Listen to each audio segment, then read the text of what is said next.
criar leis que mitiguem os riscos tecnológicos sem brecar a inovação? Como proteger direitos fundamentais, garantir segurança jurídica e, ao mesmo tempo, evitar regulações que nascem ultrapassadas? Essas são perguntas enfrentadas por legisladores de todo o mundo no debate sobre como regular as plataformas digitais. No Brasil, esse debate passou a ser feito no Projeto de Lei 4675 de 2025, que tramita na Câmara dos Deputados. O texto foi escrito pelo Ministério da Fazenda, em conjunto com um grupo de trabalho interministerial, e chegou ao Congresso em setembro, com propostas para regular a concorrência nos mercados digitais. As divergências são muitas e, com elas, o risco de insegurança jurídica cresce. Esse videocast trata justamente disso. Ele faz parte do Jurisprudente, um projeto do Jota que acompanha as medidas que mais afetam a segurança institucional e regulatória no Brasil. O entrevistado deste episódio é o deputado federal Aliel Machado, eleito pelo Paraná e líder do Partido Verde, o PV. O deputado Aliel é o relator do projeto de lei que regula os mercados digitais. Deputado, obrigado pela presença. Queria começar falando sobre essa questão da segurança jurídica, né?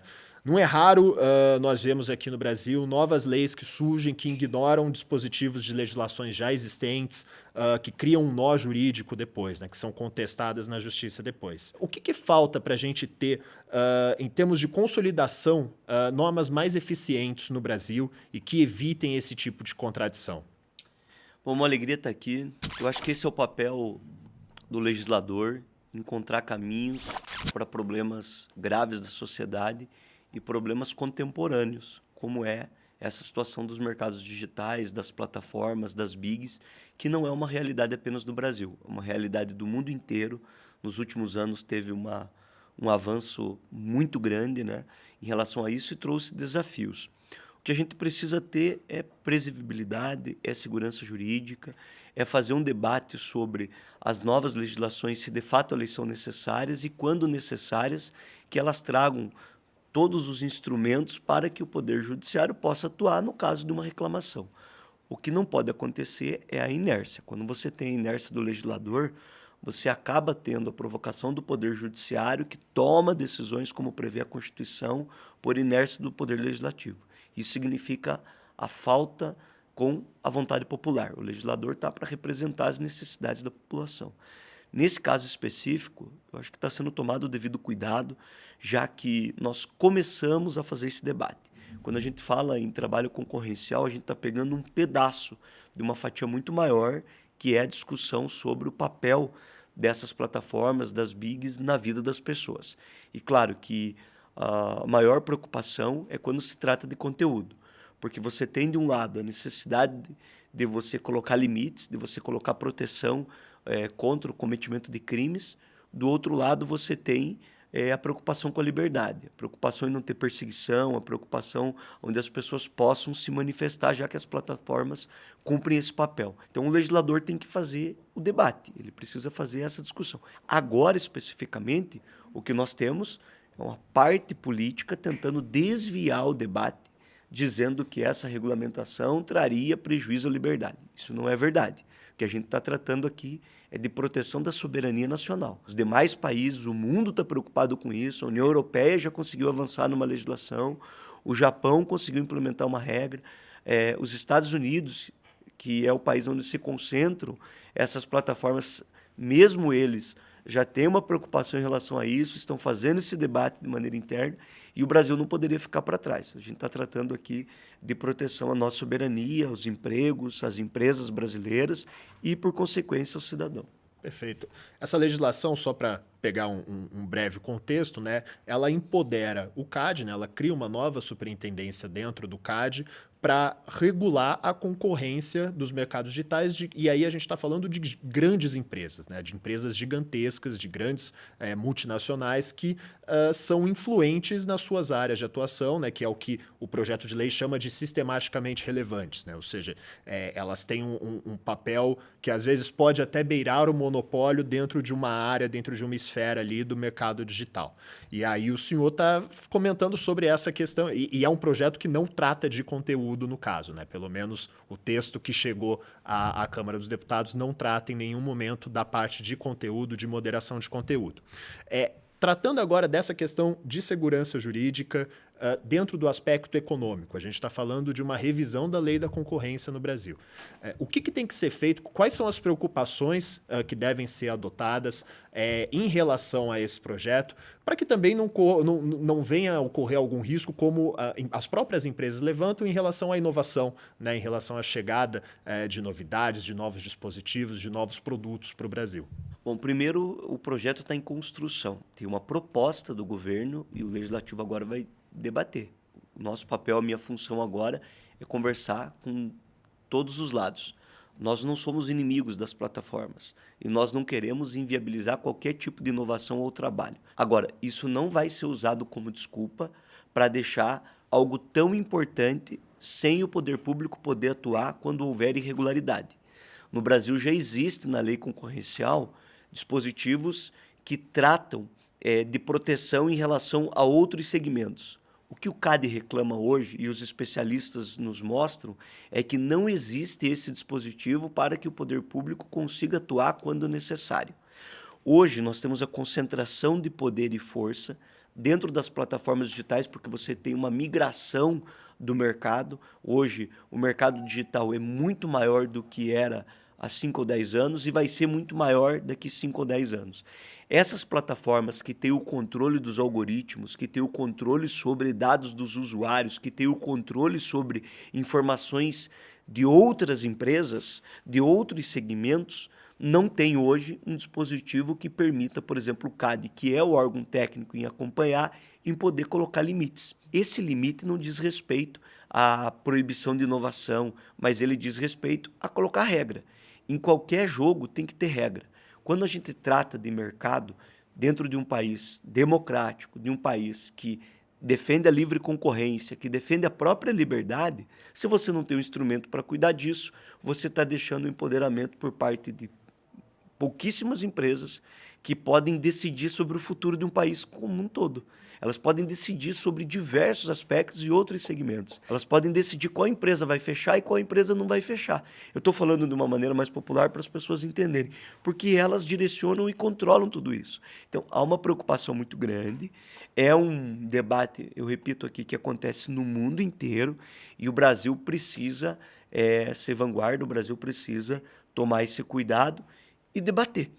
O que eu falei aos meus colegas e o que a gente está fazendo nesse momento de debate na relatoria é ouvir, entender a preocupação que as empresas têm, tomar um cuidado para que você também não deixe muito aberto, porque a segurança jurídica para as empresas, os investimentos que acontecem aqui, dependem de você ter uma segurança sobre quais regras. Tudo bem, eu aceito ter uma regra, mas eu quero saber qual regra. Você não pode dizer que alguém vai definir uma regra indefinidamente sem saber o que aquilo significa para o futuro do investimento que a sua empresa vai fazer, que a plataforma vai fazer, etc. Nós fizemos, né, uma entrevista no Jota em dezembro e o senhor chegou a comentar sobre essa questão específica, né, da amplitude de certos conceitos e da subjetividade que determinados conceitos do projeto de lei que foi enviado à Câmara dos Deputados pelo governo federal poderia trazer se fosse aprovado da forma como está. O senhor falou que está em construção, né, que é um debate de ouvir as partes, mas como restringir esses conceitos dos quais a gente está falando? A gente está dizendo ali de empresas que vão ser consideradas sistematicamente relevantes pelo CAD, né? Primeiro pela superintendência do CAD, por essa nova superintendência do CAD, no caso, depois uma decisão que vai ser validada pelo tribunal do CAD, e a partir dessa classificação, elas vão passar a responder por obrigações especiais. Obrigações especiais que vão ser avaliadas caso a caso, de acordo com a atuação delas nos mercados. Falando assim, a gente até tem uma ideia ampla, né? Uma ideia subjetiva do que pode acontecer. Como é que a gente fecha? Como é que o senhor pretende fechar esse arcabouço durante essa discussão do texto?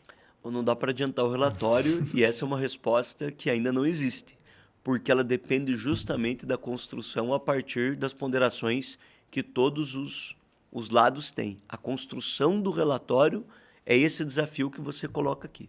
O que eu posso garantir, o que sempre me faz ter um cuidado em relatorias importantes, é você colocar regras claras, que você possa ter um planejamento, que você possa ter segurança jurídica. Como fazer isso? O CAD é um órgão técnico. Você não pode deixar uma superintendência do CAD ter uma liberdade de definir uma regra para um, outra regra para outro. O que você precisa ter é um dispositivo que o departamento jurídico de qualquer empresa vai lá observar e ele consiga entender sobre aquilo para ele poder atuar. E para ele ter garantia de que os investimentos que forem feitos aqui no Brasil, os investimentos em inovação, correm um risco menor. Agora, eu não posso deixar de colocar uma regra para que isso dê uma liberdade maior e prejudique a concorrência. Você não deixe uma regra que o Brasil possa ser prejudicado. A gente não pode deixar isso. E é aí o equilíbrio das coisas. O que eu tenho feito é conversado com essas autoridades, eu já conversei com pessoas ligadas ao CAD, eu tenho conversado com as empresas, ainda com muito cuidado. Eu já fui fazer uma visita técnica no Japão, eu quis entender um pouco mais sobre a regra implementada lá. Eu vejo que o Brasil, a gente fala muitas vezes que o Brasil tem dificuldade na implementação das suas regras, mas mesmo os países considerados os países mais avançados na área de tecnologia, por exemplo, que é o Japão, eles têm uma dificuldade muito grande para implementar suas regras. Eles conseguiram retirar agora da obrigatoriedade de utilização de mecanismos no poder público disquete e pendrive há pouco tempo.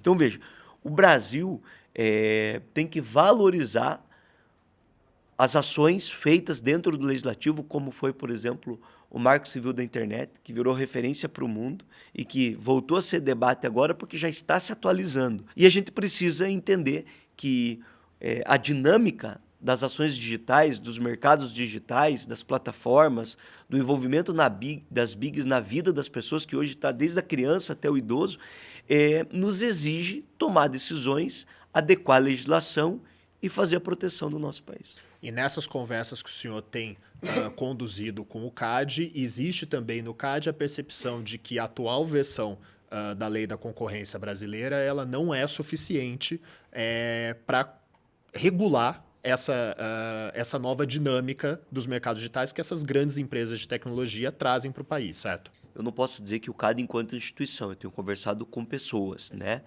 Não há uma posição e nenhum documento encaminhado pelo órgão oficialmente ainda para o nosso gabinete. Agora, conversando com lideranças, eles entendem que há necessidade, pois é algo muito grande, com muito impacto, que não tem uma legislação específica e precisa ter essa previsão para que haja condições de serem tomadas decisões de proteção em relação à questão concorrencial. O debate aqui é liberdade, é concorrência, é você não monopolizar, é você não deixar com que uma, duas ou três empresas tenham um controle sobre um sistema econômico dentro de um país que atinge diversas áreas e segmentos, que não haja condições do poder público, no caso o CAD, poder atuar para colocar um freio de ajuste nisso.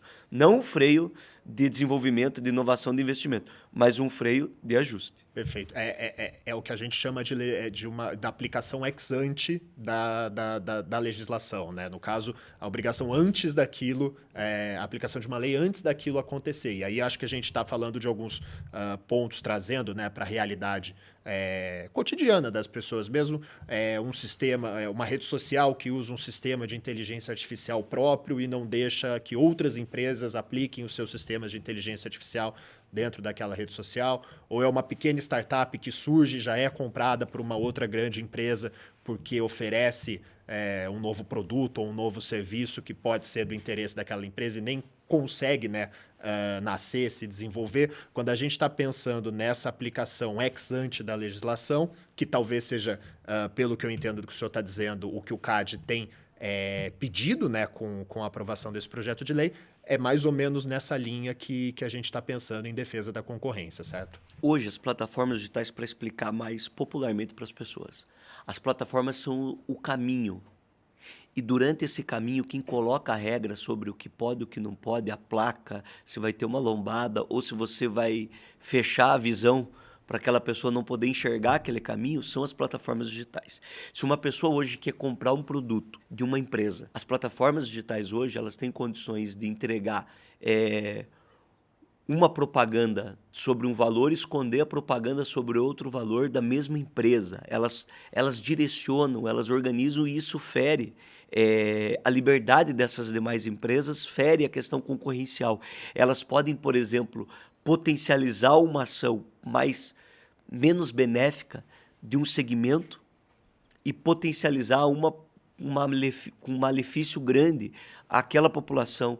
Então, esse controle que ela tem dos algoritmos, de chegar até as pessoas e outras ações, hoje é obscuro, porque essas informações o poder público não tem. Hoje nós temos informações sobre os outros segmentos. O poder público tem informação para ele poder controlar. Falar, opa, isso daqui é ilegal, isso daqui está ferindo a concorrência, isso daqui está ferindo um direito do consumidor, isso daqui está ferindo um direito já previsto na legislação. Mas hoje ela não pode atuar porque ela não tem informação nenhuma. Hoje, a concentração desses dados e de todas essas informações ficam somente com essas empresas. E não é sobre os seus ganhos, não é sobre questões de cunho próprio das empresas. É de interesse público. E a gente precisa tomar esse cuidado. Eu não estou falando pontualmente, especificamente de uma plataforma ou de uma ação. Eu estou falando de que, se o poder público brasileiro, se o CAD tem necessidade de agir, hoje ele não tem instrumento para agir, para proteger.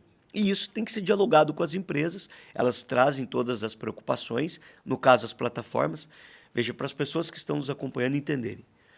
Hoje essas plataformas, elas detêm um recurso econômico maior do que o próprio PIB brasileiro. O poder delas no mundo é incalculável. Elas têm hoje condições de fazer disputas políticas. Elas têm condições hoje de disputarem parte da imprensa, o que é colocado nas próprias redes, fazer direcionamento sobre ações de interesse público gigantescas e que o poder público precisa tomar cuidado. O mundo está preocupado com isso e a gente vem agora com esse projeto, com essa discussão e nessa relatoria tentar colaborar com o nosso país aí e com as próprias plataformas. Elas têm o direito de ter o lucro delas, elas têm o direito de implementar suas ações de inovação. Eu acho que isso é até importante. Eu fui presidente da Comissão de Ciência e Tecnologia, é algo que também é importante dentro da conotação política daquilo que nós defendemos. Agora, precisa ter regra. Qualquer jogo tem regra e, nesse caso aqui, o Brasil precisa ter regra. Antes da elaboração e do envio desse projeto de lei para a Câmara dos Deputados, o Ministério da Fazenda fez uma consulta pública para chegar ali no esboço do texto, né, que foi discutido depois por um grupo de trabalho interministerial. E mesmo no envio desse projeto, eles citam algumas das experiências que o senhor mencionou, né? A legislação do Reino Unido, uma legislação própria da Alemanha, da própria União Europeia, que talvez seja a mais famosa, e o senhor mencionou também a legislação do Japão. Nesse debate de regulação de plataformas digitais, de ecossistema digital, uma coisa que a gente sempre escuta ali nos corredores do Congresso é o desafio de você não importar uma lei própria de outro país e sim chegar numa legislação brasileira, porque o Brasil tem uma realidade muito diferente de todos esses países e mesmo da União Europeia que a gente citou aqui. Imagino que o senhor tem olhado também para essas experiências internacionais, né, do que deu certo, do que deu errado nessas experiências internacionais, e como que é calcular ali a balança, né, de entender o que deu certo lá fora e se isso é aplicável dentro da realidade brasileira e chegar, de fato, numa legislação que seja brasileira e não ali uma cópia de algo que foi feito no exterior. Bom, a minha ida ao Japão foi justamente com a preocupação de entender in loco qual era a expectativa, os argumentos, o órgão responsável lá no Japão. E a necessidade, como você bem colocou, deles é diferente da nossa. A questão do momento deles é diferente do nosso. As dificuldades que eles têm em agir com a própria população, com os interesses empresariais, é diferente dos nossos. Por isso a importância de entender. Então, existem pontos positivos e negativos. O ideal é você encontrar as soluções positivas que se encaixam com a realidade local e tentar trazer para a nossa realidade esses dispositivos e descartar aquilo que não seja positivo ou que não faça sentido, no caso da legislação brasileira. Tudo isso você tem que compactuar, você precisa adequar a nossa legislação maior, que é a nossa Constituição, as leis complementares, a própria atuação do CAD, a legislação que permite a atuação do CAD, que é diferente das autorizações e das regras internacionais. Eu pude acompanhar em loco do Japão. Eu só conheço da Europa pelo texto literal da lei, mas não conheço ainda as experiências comentadas e as ações a partir das autoridades. O Brasil já tomou cuidado, porque nessa consulta pública, o trabalho feito pelo Ministério da Fazenda, que demorou um período, até teve uma crítica pela demora na elaboração dessa proposta, ela já levou em consideração isso. Então, é um trabalho bem feito pelo ministro Haddad, pelo ex-secretário Marcos Pinto, de fazer uma mescla dessa ação do Japão, dessa ação da União Europeia, com a realidade brasileira. Mas isso a partir da perspectiva do governo. O legislativo, ele tem um papel mais amplo do que o próprio governo, porque nós vamos ouvir mais o outro lado. Não que o governo não tenha feito isso, o governo discutiu com as plataformas, o governo discutiu, mas o governo tem uma linha específica de elaboração da proposta, onde o legislativo pode contribuir um pouco mais, porque a configuração do legislativo tem todas as frentes. Então, nós temos ali quem é a favor e quem é contra, quem pode ser a favor se alterar parte do que está proposto, quem era a favor e já não é tão mais a favor porque teve uma mudança. E isso é natural e saudável dentro do legislativo, porque nós temos uma representatividade de um todo. Falando agora sobre perspectivas, né? O senhor mencionou ao longo de toda essa nossa conversa que essa é uma área de disputas políticas. A gente sabe que tem eleições em outubro desse ano, então o Congresso tende a ter um funcionamento mais ativo no primeiro semestre, porque no segundo semestre os parlamentares se ocupam mais com suas campanhas. E tem um contexto externo também, acho que não é desprezível citar as negociações que o governo brasileiro vem conduzindo com o governo dos Estados Unidos em relação ao tarifaço, e esse projeto de lei não deixa de ser uma zona de interesse também do governo americano, porque fatalmente vai impactar na atuação de empresas americanas no Brasil. O senhor tem perspectiva em relação a um cronograma para discussão da proposta, para apresentação de relatório, para votação na Câmara dos Deputados, ou isso ainda é muito no campo das ideias, nesse momento da nossa conversa, pelo menos? Um desafio é não deixar com que narrativas falsas se perpetuem e toquem a condução do projeto. Então, eu já percebi, por exemplo, a gente fez a discussão da votação da urgência. Deputados e outras lideranças políticas, simplesmente com cunho ideológico, vão lá e fazem publicações, querem regular as redes no Brasil, tirar a tua liberdade, você não vai poder falar mais nada, é o extremismo. Veja, são pessoas com ignorância política de um assunto tão importante para o Brasil, que ao invés de vir debater, dar sugestões, trazer suas ponderações, tentar melhorar o texto, preferem fazer uma narrativa. Se isso colar para fora, você tem um apoio diminuído para a aprovação do projeto e você acaba tendo uma resistência maior. O diálogo com as demais forças, inclusive eu já me reuni com a equipe da Embaixada dos Estados Unidos, que tem uma preocupação e queria entender um pouquinho mais, foi uma conversa muito amistosa, uma conversa de muito respeito, mostrando que há um interesse do Brasil, como o próprio Estados Unidos está fazendo em relação a isso, para a proteção das suas empresas. E que a gente vai ouvir que o nosso objetivo, em nenhuma hipótese, é prejudicar as empresas são importantes para o Brasil, as plataformas são importantes para o Brasil, nós não somos inimigos delas. Inclusive, se nós encontrarmos um consenso melhor para aprovar uma legislação que traga para o Brasil os instrumentos necessários para a proteção das empresas brasileiras, da concorrência e que tenha a concordância das plataformas. É difícil, em algum momento pode ter um conflito, e nesse momento que tiver o conflito, vamos fazer um debate exaustivo, vamos dialogar até o último instante, não tendo concordância em algum ponto específico, o Congresso brasileiro tem a legitimidade para decidir. Essa não é uma decisão do relator. Todas as decisões aprovadas em plenário são decisões do coletivo e do Congresso brasileiro. Então, a gente precisa enfrentar isso. Não enfrentar é pior, não debater é pior. É preciso ter condições de você poder avançar. Eu estou à disposição, como eu falei, de conversar com as empresas. A gente vai ter um diálogo, eu vou participar dos eventos aos quais elas estão já me convidando, já estão trazendo a importância de poder acompanhar mais de perto. E, paralelo a isso, eu vou fazer a mediação. O relator é um mediador. Ele traz a ponderação do lado de cá, ele traz a ponderação do lado de cá. Ele conversa com uma liderança, conversa com a outra liderança. E ele vai entendendo o contexto de tudo isso. Lógico que existem interesses específicos econômicos, de lucratividade, que muitas vezes quer se sobrepor às regras. Ele, se vai prejudicar o seu lucro, ele prefere que não tenha regra. Se vai prejudicar uma autonomia ali, mesmo que isso fira uma legislação ou o direito do brasileiro, e aí a gente vai ter um problema. E a gente vai enfrentar esse problema com muito diálogo. Agora, é um desafio muito grande porque é um tema espinhoso. Perfeito. Deputado, queria te agradecer pela participação aqui no nosso projeto do Jurisprudente do Jota. Acho que a gente conseguiu abordar todos os tópicos. Não sei se tem mais algum ponto que eu não tenha perguntado que o senhor queira acrescentar. Não, você está preparado, Eduardo. Você já estudou bastante sobre o tema. Eu quero parabenizar o Jota. Isso é muito importante. O Jota mesmo cumpre um papel de fazer esse diálogo, essa intermediação, porque dialoga com todos os campos, mostra que nós estamos dispostos a fazer essa discussão de uma maneira ampla, sem atropelo, com muito cuidado, mas também sem inércia. A gente vai ter uma atuação firme e forte e nós vamos aprovar essa medida para ajudar o Brasil a continuar crescendo, se desenvolvendo com segurança jurídica e com proteção às empresas e à concorrência. Perfeito. Muito obrigado, deputado.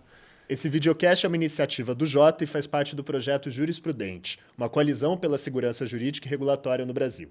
Ele discute como a previsibilidade é impactada pelas leis, jurisprudência e regulações. Neste programa colaboraram Letícia Paiva, Luiz Carvalho, Priscila Trindade, Raquel Cavalcante, Valentina Trevor e Vitória Lacerda.